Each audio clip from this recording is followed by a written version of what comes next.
കഴിഞ്ഞ ആഴ്ച ഞാനൊരു വീഡിയോ ചെയ്തിട്ടുണ്ടായിരുന്നു saying that the Ebella is dead. ഇബോളയല്ല, I wish it was that. ടൊയോട്ടയുടെ ആദ്യത്തെ ഇലക്ട്രിക് കാറായിട്ടുള്ള ഇബെല്ല ക്യാൻസൽ ചെയ്തു എന്നും പറഞ്ഞുകൊണ്ടാണ് ഞാനൊരു വാർത്ത ഇട്ടത്.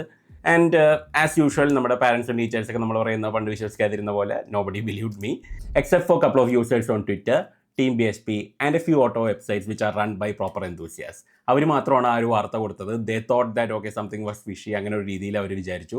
As expected TKM guys were behind me for a couple of days. But then we have always been upfront about things we know. നമുക്കറിയാവുന്ന കാര്യങ്ങൾ നിങ്ങളായിട്ട് ഷെയർ ചെയ്യാൻ വേണ്ടിയിട്ട് നമ്മൾ എപ്പോഴും ശ്രമിക്കാറുണ്ട്. പണ്ടൊക്കെ ഇതുപോലുള്ള കാര്യങ്ങൾ ഷെയർ ചെയ്യുമ്പോൾ അടി കിട്ടിയ അതും ഷെയർ ചെയ്യാനായിട്ട് ഒരുത്തരുണ്ടായിരുന്നു. ഇന്നിപ്പോൾ അവനിവിടെ ഇല്ല, അപ്പോൾ അതുകൊണ്ട് ഞാൻ ഒറ്റയ്ക്ക് വാങ്ങിക്കേണ്ടി വരും. But then this is what investigative journalism is all about. നമുക്കറിയാവുന്ന കാര്യങ്ങൾ അതിൻ്റെ സത്യാവസ്ഥ മുഴുവൻ മനസ്സിലാക്കിയിട്ട് നിങ്ങളായിട്ട് ഷെയർ ചെയ്യുക എന്നുള്ളതാണ് എൻ്റെ ജോലി. And I always do my home work. നമ്മൾ വളരെയധികം റിസർച്ചൊക്കെ നടത്തിയിട്ടാണ് ഓരോ വീഡിയോയും നിങ്ങളുടെ മുന്നിലേക്ക് കൊണ്ടുവരുന്നത്. ഞാനങ്ങനെ പറയാനുള്ള റീസൺ എന്ന് പറയുന്നത്, ഇന്ത്യ മുഴുവനുള്ള എല്ലാ ടൊയോട്ട ഡീലേഴ്സിനോടും ടൊയോട്ട പറഞ്ഞു ബുക്കിംഗ്സ് എല്ലാം ക്യാൻസൽ ആയിട്ട് പൈസ റീഫണ്ട് കൊടുത്തേക്കുന്നുള്ളത് വിത്ത് ഇൻട്രസ്റ്റ്. അത് പലയിടത്തും ഇൻ്റർനെറ്റിലൊക്കെ വന്നിട്ടുള്ളതാണ്. കുറേ പേർക്കൊക്കെ ബുക്കിംഗ് എമൗണ്ട്സ് കിട്ടി. അവരോട് പറഞ്ഞിരുന്നത് വണ്ടി ഇൻഡെഫിനിറ്റ്ലി ഡിലേഡ് ആവുന്നു, അതുകൊണ്ട് നമ്മൾ ബുക്കിംഗ്സ് ക്യാൻസൽ ചെയ്യാനെന്നാണ് അവർ പറഞ്ഞത്. അപ്പോൾ കുറേ പേരൊക്കെ പറഞ്ഞു ഞങ്ങൾക്ക് ബുക്കിംഗ് ക്യാൻസൽ ചെയ്യണമെന്നൊന്നുമില്ല, വരുമ്പോൾ തന്നാൽ മതി എന്നൊക്കെ പറഞ്ഞപ്പോൾ അവരോട് പറഞ്ഞു ഇല്ല, ഞങ്ങൾക്ക് ഇപ്പോൾ ക്യാൻസൽ ചെയ്യാൻ ഇൻസ്ട്രക്ഷൻ ഉണ്ട്, വീണ്ടും ബുക്കിംഗ്സ് റീസ്റ്റാർട്ട് ചെയ്യണ പോയിന്റിൽ സാറിന് പ്രയോറിറ്റി തന്നേക്കാം, അപ്പോൾ അതുകൊണ്ട് അന്നേരം കിട്ടാനൊന്നും ഡിലേ വരില്ല എന്നൊക്കെ പറഞ്ഞുകൊണ്ടാണ് പലർക്കും എമൗണ്ടൊക്കെ അവർ തിരിച്ചു കൊടുത്തത്. അപ്പോൾ വണ്ടി ഇറക്കി വിൽക്കാനാണ് ഉദ്ദേശം എന്നുണ്ടെങ്കിൽ why would they cancel the bookings? Already പൈസ കൊടുത്ത് കുറേ കസ്റ്റമേഴ്സ് വില്ലിംഗ് ആയിട്ട് റെഡി ആയിട്ടിരിക്കുമ്പോൾ അവർക്ക് റീഫണ്ട് കൊടുക്കേണ്ട കാര്യം ടൊയോട്ടയ്ക്കില്ല. So that was reason number 1. Second reason why I said it was being cancelled was the pricing. എനിക്കറിയാം ഇത് എക്സ്പെൻസീവ് ആവും എന്നുള്ളത്, and there is good reason why it is going to be expensive. നമുക്ക് സാധാരണ കേസിലെ പോലെ 25,000-30,000 പ്രീമിയം ഒന്നല്ല മറിയോട്ടയ്ക്ക് വേണ്ടി നമ്മൾ ഇത്തവണ കൊടുക്കാൻ പോകുന്നത്. It will be a couple of lakhs എന്നുള്ളത് എനിക്ക് നേരത്തെ അറിയാമായിരുന്നു. There is an internal document showing how much Toyota pays for each car. Can't show it you because people might lose their jobs. അപ്പോൾ ടൊയോട്ടയുടെ ഒരു പ്രൈസിങ് സ്ട്രാറ്റജി മനസ്സിലാക്കണമെങ്കിൽ you have to look at Marutis. Maruti എങ്ങനെയാണ് ഈ വണ്ടി വിൽക്കുന്നത് എന്നുള്ളത് നമ്മൾ മനസ്സിലാക്കണം. And why they need to sell it എന്നുള്ളതാണ് ഏറ്റവും ഇമ്പോർട്ടൻറ്റ്. ഇപ്പോൾ നമുക്ക് കഫേ നോംസിനെ കുറിച്ച് അറിയാം. കോർപ്പറേറ്റ് ആവറേജ് ഫ്യൂൽ എഫിഷ്യൻസി എന്ന് പറഞ്ഞിട്ട് ഓരോ കാർ മാനുഫാക്ചറർക്കും ഓരോ ടാർഗറ്റ് കൊടുത്തിട്ടുണ്ട്. They have to meet a certain fuel efficiency number. അവരുടെ നമ്പർ ഓഫ് കാർ സെയിൽസിൻ്റെ ആവറേജ് ആണ് ആ പറയുന്നത്. അപ്പോൾ അതായത് ഇലക്ട്രിക് കാർസ് വിൽക്കുന്ന കമ്പനികൾക്ക് വളരെ ഈസിയാണ്, because they are not spending any fuel. പക്ഷേ whatever companies who are selling petrol cars have to sell a certain number of electric cars. അത് ഓഫ്സെറ്റ് ചെയ്യാൻ വേണ്ടിയിട്ട്. That's why you see super car manufacturers all making electric cars now.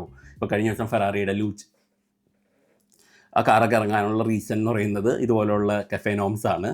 Maruti അല്ലെങ്കിൽ സുസൂക്കിയുടെ ഒക്കെ പ്രശ്നം എന്ന് പറഞ്ഞാൽ they have only been selling petrol cars still now. കഴിഞ്ഞ കുറേ വർഷങ്ങളായിട്ട് അവർ പെട്രോൾ കാർസ് മാത്രമേ വിറ്റിട്ടുള്ളൂ. അപ്പോൾ അതുകൊണ്ട് their CAFE targets are very high and it's very difficult to meet that. And ഈ ടാർഗറ്റ്സ് മീറ്റ് ചെയ്യാത്ത manufacturers they will have to pay huge fines. സുസുക്കിക്ക് ഇന്റർനാഷണലി നോക്കുകയാണെങ്കിൽ സംതിങ് ലൈക്ക് £15,000 ഒക്കെ അവർക്ക് പേ ചെയ്യേണ്ടി വരും. $15,000 ഐ ഡോണ്ട് റിമെമ്പർ കറക്റ്റ്ലി.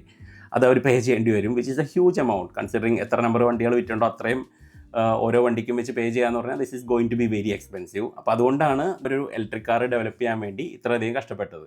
ടൊയോട്ടയ്ക്ക് ആ പ്രശ്നമില്ല, കാരണം they have been selling fuel efficient hybrids for a while. അപ്പോൾ അതുകൊണ്ട് അവരുടെ കഫേ ടാർഗറ്റ്സ് ഒക്കെ അല്ലെങ്കിൽ മീറ്റ് ചെയ്യും. ഫോർ ദം ഈ ഒരു ഇബെല്ല എന്ന് പറയുന്നത് it's just another product in there portfolio. അവർക്ക് ആ ഒരു സൈസിലുള്ള ഒരു ചെറിയൊരു ഇലക്ട്രിക് കാർ ഇല്ല, അത് ഗ്രൗണ്ട് സബ് ഡെവലപ്പ് ചെയ്യണേലും എളുപ്പമാണ് സുസുക്കിയുടെ നിന്ന് മേടിക്കുന്നത്. So they just wanted to have it. But for Maruti this is survival. ഈ വണ്ടി വിൽക്കേണ്ടത് അവരുടെ ആവശ്യമാണ് to meet the CAFE norms, and I think they might be even selling it at a loss. നഷ്ടം എന്ന് പറയുന്നത് ഓരോ വണ്ടിയിലും അതിൻ്റെ മെറ്റീരിയൽസും അത് ഉണ്ടാക്കാനുള്ള ചിലവ് മാത്രമല്ല, അത് ഡെവലപ്പ് ചെയ്യാൻ വേണ്ടി വന്ന ചിലവ്, അതുപോലെ തന്നെ എത്ര കാലം വിൽക്കും, എത്ര വണ്ടികൾ വിൽക്കും എന്നുള്ളതൊക്കെ വെച്ചിട്ടാണ് ഡിവൈഡ് ചെയ്തിട്ടാണ് ഓരോ വണ്ടിയുടെയും കോസ്റ്റ് ഡിസൈഡ് ചെയ്യുന്നത്. ഈ ഒരു വണ്ടിയുടെ കേസിൽ the development has been done at Suzuki, so it was hugely expensive. നമ്മൾ സാധാരണ ഒരു ഇന്ത്യനൈസ്ഡ് മാരുതിയുടെ പോലത്തെ വാല്യൂ എഞ്ചിനീയറിംഗ് ഒന്നും അല്ല അതിൽ യൂസ് ചെയ്തേക്കുന്നത്.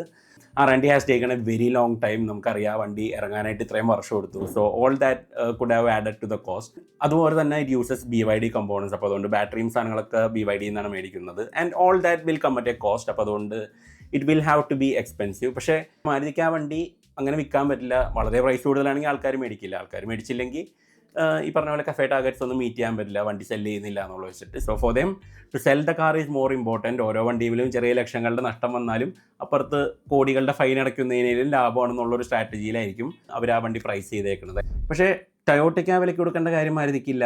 അപ്പോൾ നിങ്ങൾ ചോദിക്കും ഇതൊക്കെ ടൊയോട്ടയ്ക്ക് പണ്ടേ അറിയാവുന്നതായിരിക്കില്ല, ഇതിനിറങ്ങി പുറപ്പെടുന്നതിന് മുമ്പ് അവരൊരു വിലയിലേക്ക് എഗ്രി ചെയ്തിട്ടുണ്ടാവില്ലേ എന്നുള്ളത്. Of course they do. ഇതിനൊക്കെ കോൺട്രാക്ട് ഉണ്ടാക്കിയിട്ടുണ്ടാവും. ടൊയോട്ട പറഞ്ഞിട്ടുണ്ടാവും ഞങ്ങൾ ഇത്ര രൂപയ്ക്ക് ഇത്ര വണ്ടികൾ വെച്ചിട്ട് എല്ലാ കൊല്ലവും മേടിച്ചോളാം എന്നുള്ളത്. And Maruti would have agree ഞങ്ങൾ ഈ സമയത്തിനുള്ളിൽ ഇത്രയും വണ്ടികൾ ഉണ്ടാക്കി നിങ്ങൾക്ക് തന്നോളാം എന്നുള്ളത്. പ്രോബ്ലം വന്നത് മാരുതി വണ്ടി ഇന്ത്യയിൽ പ്രൈസ് ചെയ്തപ്പോഴാണ് they decided to undercut everyone. അവർ ആ ഒരു വണ്ടിക്ക് 15.99 lakhs തൊട്ട് 20 lakhs വരെയുള്ള ഒരു പ്രൈസിംഗ് ആണ് കൊടുത്തത്. അതിന് പുറമെ അവർ ബാസ് പോലത്തെ സ്കീമുകളൊക്കെ കൊണ്ടുവന്നു. വണ്ടി ഒരു 11 ലക്ഷത്തിന് കൊണ്ടുപോകാം, അത് കഴിഞ്ഞിട്ട് പെർ കിലോമീറ്റർ പേ ചെയ്താൽ മതി, which is a deal with the finance company. അവർ തന്നെ ഒരു വർഷം എടുത്തു ഈ ഒരു പ്രൈസിങ്ങിലേക്ക് എത്താൻ വേണ്ടിയിട്ട്. നമുക്കറിയാം എന്നാ പ്രൈസ് അനൗൺസ് ചെയ്തത് വേഴ്സസ് വണ്ടി എന്നാ കാണിച്ചതെന്നുള്ളത്. പക്ഷേ ടൊയോട്ടയ്ക്ക് ആ വിലയ്ക്ക് കൊടുക്കേണ്ടായില്ല. ഞങ്ങൾക്ക് ഇഷ്ടമുള്ളവർക്ക് ഇഷ്ടമുള്ള വിലയ്ക്ക് കൊടുക്കും, അത് നിങ്ങൾ ചോദിക്കേണ്ടായില്ല. നിങ്ങൾ നേരത്തെ എഗ്രി ചെയ്ത പ്രൈസിന് ഞങ്ങൾ വണ്ടി ഉണ്ടാക്കി തരും. അതായിരുന്നു മാരുതിയുടെ stand. And Toyota knew that ആ ഒരു പ്രൈസിൽ ഒരു 1.5-2 ലക്ഷം രൂപ വ്യത്യാസത്തിൽ it's going to be a hard sell എന്നുള്ളത്. അത്രയൊന്നും പ്രീമിയം ആരും ടൊയോട്ട ബാഡ്ജിന് കൊടുക്കില്ല എന്നുള്ളത്. So they decided to cancel that project. ഞാൻ പല ഇൻഡസ്ട്രി ഇൻസൈഡേഴ്സിന് പറഞ്ഞു they are not going to go ahead with that. അങ്ങനെയാണ് ഞാൻ ആ ഒരു റീൽ ഉണ്ടാക്കുന്നത്. And it went viral. പലരും ടൊയോട്ടനെ കോൺടാക്ട് ചെയ്യാൻ തുടങ്ങി to save it was real. പല വെബ്സൈറ്റിലും ഇതിനെക്കുറിച്ചുള്ള ഡിസ്കഷൻസ് വന്നു. And they had to do something to save their faces. കാരണം ഒരു വണ്ടി ഇറക്കാൻ തീരുമാനിച്ചിട്ട് അതിന് വേണ്ടിയിട്ടുള്ള മാർക്കറ്റിംഗ് എല്ലാം ചെയ്ത് മീഡിയ ഡ്രൈവ് വരെ നടത്തിയിട്ട് അവസാനം അത് ക്യാൻസൽ ചെയ്യാന്ന് പറഞ്ഞാൽ it's never going to look good on them. അപ്പോൾ അതുകൊണ്ട് they decided to come up with something. ടൊയോട്ടയുടെ ക്ലെവർ മാർക്കറ്റിംഗ് ആൾക്കാരും കോപ്കോം ടീമൊക്കെ കൂടി കുറേ അടിയന്തര മീറ്റിംഗ് എല്ലാം കൂടിയിട്ട് they send out a press release saying that the car has been launch at this price. അപ്പോൾ ഞാനാരേ? And people started questioning my credibility. തെറ്റായ ഒരു വാർത്ത പ്രചരിപ്പിച്ചു എന്ന് പറഞ്ഞുകൊണ്ട് വണ്ടി ഇറങ്ങുന്നില്ല എന്ന് പറയുന്നു. പിറ്റേ ദിവസം വണ്ടി ഇറങ്ങി എന്ന് പറഞ്ഞുകൊണ്ട് അവരൊരു പ്രസ് റിലീസ് അയക്കുന്നു. മറ്റ് ഓട്ടോ ജേർണലിസ്റ്റുകൾ പറയുന്നു നീ റഷ് ചെയ്തുകൊണ്ട് പറ്റിപ്പോയതാണ്. 1-2 പേര് പറഞ്ഞു ഓട്ടോക്കാരന് പോലും കിട്ടാത്ത ന്യൂസ് അല്ലേ ഇവന് കിട്ടുന്നതെന്നും പറഞ്ഞു. അതൊക്കെ പോട്ടെ, നമ്മുടെ സ്വന്തം വ്യൂവേഴ്സ് പോലും നമ്മളെ ക്വസ്റ്റ്യൻ ചെയ്യാൻ തുടങ്ങി. വാർത്തയൊന്നും വെരിഫൈ ചെയ്യാണ്ട് ഇങ്ങനെ ഇടാൻ പാടില്ല എന്നൊക്കെ പറഞ്ഞുകൊണ്ട്. ഏതോ ഒരാൾ നമ്മൾ റെനോ കൈഗർ ഇലക്ട്രിക് ഇറങ്ങാൻ പോകണമെന്നും പറഞ്ഞ് പണ്ട് ടോക്കിംഗ് കാഴ്ചയിൽ കൊടുത്ത ഒരു വാർത്ത വരെ ഫേക്ക് ന്യൂസ് ആണെന്നും പറഞ്ഞുകൊണ്ടിട്ട് വണ്ടി ഡിലേ ആയതാണ്, ഓട്ടോക്കാരിൽ കിടപ്പുണ്ട്, 2027 ഇറങ്ങുമെന്നും പറഞ്ഞിട്ടൊരു റിപ്പോർട്ടുണ്ട്. ഞാൻ അതിൻ്റെ ലിങ്ക് അയച്ചു കൊടുത്തിട്ടുണ്ട്. പക്ഷേ ഇതാണ് പ്രശ്നം. നമ്മളൊരു വർഷങ്ങളോളം നമ്മൾ കുറേ കാര്യങ്ങൾ പറയുന്നതൊക്കെ ഒരൊറ്റ നിമിഷം മതി തിരിച്ചു പറയാൻ വേണ്ടിയിട്ട്. ആൾക്കാർ മുഴുവൻ നമ്മളെ കുറ്റപ്പെടുത്താൻ വേണ്ടിയിട്ട് they will highlight that one incident which will make all the past achievements useless. അതുപോലെയാണ് ഇന്നത്തെ സൊസൈറ്റി. പക്ഷേ നിങ്ങൾ പറയണം why would Toyota cancel all their bookings? അവർക്ക് അത്രയും കസ്റ്റമേഴ്സ് വണ്ടി മേടിക്കാൻ റെഡി ആയിട്ട് അഡ്വാൻസും കൊടുത്ത് വെയിറ്റ് ചെയ്യാൻ തയ്യാറാണ്. So why would they refund their money? അപ്പോൾ ഞാൻ ഉണ്ടാക്കിയത് ഒരു ഫോൾസ് ക്ലെയിം ആണോ? അല്ല. Let's examine the pricing. Already expensive ആയിരുന്നു ടൊയോട്ടയ്ക്ക് അത് മാരുതിയുടെ ഇത് മേടിക്കാൻ വേണ്ടിയിട്ട്. അതിന് പുറമെ അവരുടെ ഒരു പ്രീമിയം കൂടി ആഡ് ചെയ്തു. 23,60,000 ഈ ബെല്ലയുടെ E3 എന്ന് പറയുന്ന ആ ഒരു വേരിയൻറ്റിന് അവർ ചാർജ് ചെയ്യുന്ന വില. അത് ഇക്വലൻ മാരുതി ഈ വിറ്റാറയുടെ ആൽഫ 8 3,60,000 രൂപ കൂടുതലാണ്. ഇത് എക്സ്ഷോറൂം പ്രൈസുകളിലാണ്. ഓൺ റോഡ് പ്രൈസ് ആകുമ്പോൾ ഒരു 4 ലക്ഷത്തിന് മുകളിലായി ഡിഫറൻസ്. അപ്പോൾ അത്രയും പ്രൈസ് ഡിഫറൻസിൽ അവർക്ക് ആൾക്കാരോട് ബുക്കിങ്സ് ക്യാൻസൽ ചെയ്യാൻ പറയേണ്ട കാര്യമില്ല. ആൾക്കാർ തന്നെ ക്യാൻസൽ ചെയ്ത് പൊക്കോളൂ. ഇനിയിപ്പോൾ ആരെങ്കിലും അത്രയും പ്രീമിയം കൊടുക്കാൻ തന്നെ റെഡി ആയെന്ന് വിചാരിക്കും. അവരവരുടെ മാർക്കറ്റ് റിസർച്ച് നടത്തിയില്ല, അവർ ഈ വിറ്റാറാന്ന് പറഞ്ഞിട്ട് വണ്ടി ഉണ്ടെന്ന് അറിയില്ല. In that case good luck to them. കാരണം they are buying something really exclusive. ഒരു റോൾസ് റോയ്സോ ബെൻലിയൊക്കെ മേടിച്ചാൽ കിട്ടുന്നതിലും എക്സ്ക്ലൂസിവിറ്റിയാണ് അവർക്ക് കിട്ടാൻ പോകുന്നത്. This car will be super rare on the road. ഒരു 1-2 വർഷം കൂടി കഴിഞ്ഞാൽ പിന്നെ ആരുടെ അടുത്തും കാണാൻ പോലും സാധ്യതയില്ലാത്തൊരു വണ്ടിയാണ്. പക്ഷേ ഇന്നിപ്പോൾ അങ്ങനത്തെ മണ്ടന്മാരൊക്കെ കിട്ടാൻ വലിയ പാടായിരിക്കും. I don't think nobody will pay that much premium for a Toyota badge. Toyota badge which has a Maruti part number. കാരണം മാരുതിയാണ് ഈ ഒരു വണ്ടി ബാഡ്ജ് അടക്കം ഉണ്ടാക്കി വിടുന്നത്. So I don't think nobody will pay that much money. അതുകൂടാണ്ട് ഈ കസ്റ്റമേഴ്സിനോടൊക്കെ ബുക്കിങ്സ് ക്യാൻസൽ ചെയ്യുന്ന സമയത്ത് പല ടൊയോട്ട എക്സിക്യൂട്ടീവ്സും പറഞ്ഞത് ഞാൻ കേട്ടത് ഈ വിറ്റാർക്ക് ചില പ്രശ്നങ്ങളുണ്ട്, അതുകൊണ്ടാണ് ഞങ്ങളുടെ വണ്ടി അവരിറക്കാത്തത്, അത് നമ്മൾ തന്നെ വേണ്ടെന്ന് വെച്ചാണെന്നുള്ള രീതിയിലാണ് പറയുന്നത്. ഇനിയിപ്പോൾ അവരോട് പോയിട്ട് സാർ ബുക്കിങ്സ് രണ്ടാമത് എടുക്കുന്നുണ്ടെന്ന് പറയാനും പറ്റില്ല. അപ്പോൾ അതുകൊണ്ട് they will be in A fix. ഇനി ഉണ്ടാവാൻ പോകുന്നത് ഞാൻ പറഞ്ഞുതരാം. ടൊയോട്ട ഇപ്പോൾ ഉണ്ടാക്കിയിട്ടുള്ള അവരുടെ കയ്യിലുള്ള ഇൻവെൻട്രി, മാരുതി ഉണ്ടാക്കി സപ്ലൈ ആയിട്ടുള്ള അത്രയും വണ്ടികൾ, എൻ്റെ അറിവ് ശരിയാണെങ്കിൽ ടോപ്പ് ആൻഡ് ട്രിം മാത്രമേ ഉള്ളൂ. റെഡും സിൽവറും കളേഴ്സ് മാത്രമേ അവർ മാനുഫാക്ചർ ചെയ്യുള്ളൂ. ആ വണ്ടികളെല്ലാം അവർ ഡീലേഴ്സിന് ബില്ല് ചെയ്യും. ബില്ല് ചെയ്യാനായിട്ട് ഇപ്പോൾ ഷോറൂം പ്രൈസ് ഇല്ലേ, ആ പ്രൈസിന് അവർ ഡീലേഴ്സിന് ഈ വണ്ടികളൊക്കെ അങ്ങോട്ട് ഷിപ്പ് ചെയ്യും. ഡീലേഴ്സിന് ഇത് വേറൊരു ഹൈലക്സ് മൊമെൻ്റ് ആണ്. ഇനി ഇതുപോലെ കുറേ വണ്ടികൾ അങ്ങ് കൊടുക്കും, എങ്ങനെയും വിറ്റോളാൻ പറയും. Dealer will have to later sell them at a loss. അവരുടേതായ ഡിസ്കൗണ്ടുകളൊക്കെ ഇട്ട് ആ വണ്ടി വിൽക്കേണ്ടി വരും. ഒറിജിനൽ പ്ലാൻ എന്ന് പറയുന്നത് ടൊയോട്ട ഇത് ഡീലേഴ്സിന് അയച്ചു കൊടുക്കും. Dealers can use it for internal purposes. പക്ഷേ ഒരിക്കലും പുറത്ത് സെല് ചെയ്യാൻ പാടില്ല എന്നായിരുന്നു. പക്ഷേ ഇപ്പോൾ അവരത് കസ്റ്റമേഴ്സിന് സെല് ചെയ്യാമെന്നുള്ള രീതിയിലാണ് കൊടുത്തേക്കുന്നത്. പക്ഷേ അതിൻ്റെ കുഴപ്പമെന്ന് പറയുന്നത് they will have to give after sale support. Now everyone knows that Toyota has great service. നിങ്ങൾക്കറിയാം Toyota is known for that. അവരുടെ വണ്ടികൾ സെല് ചെയ്യാൻ മാത്രമല്ല, you get a great service experience. And I'm a huge fan of that. കാരണം എൻ്റെ 30 വർഷം ഓവറായ ക്രൗഡിനും it still gets good service. Nippon Toyota does a great job of looking after that car. ചിലപ്പോൾ നല്ല ബില്ലൊക്കെ വരും, പക്ഷേ എന്നാലും it's totally worth it. Parts ഒക്കെ അവർ ഇപ്പോഴും കൊണ്ടുവരുന്നുണ്ട്. And that's the thing about Toyotas. നമുക്കൊരു 30 വർഷം കഴിഞ്ഞാലും 40 വർഷം കഴിഞ്ഞാലും they have an endless supply of parts for your car. But only for their cars.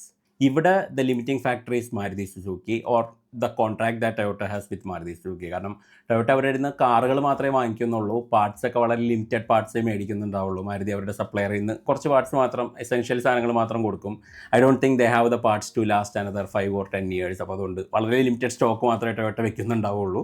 നമ്മൾ മുന്നേ പറഞ്ഞിട്ടുണ്ട് അർബൻ ക്രൂസർ, ആ ഒരു ബ്രസൈഡ് ഇക്വലൻ്റ് ആയിട്ടുള്ള ഉക്രു എന്ന് പറയുന്ന ആ ഒരു വണ്ടിക്ക് ഗ്രില്ലും അതുപോലെ തന്നെ ഫോഗ് ലാമ്പ് സറൗണ്ട്സിൻ്റെ ആ ഒരു പീസും അങ്ങനത്തെ കുറച്ച് ട്രിംസൊക്കെ കിട്ടുന്നില്ല, ബമ്പറൊക്കെ ബാക്ക് ഓർഡറിലാണെന്നൊക്കെ പറയുന്നുണ്ട്.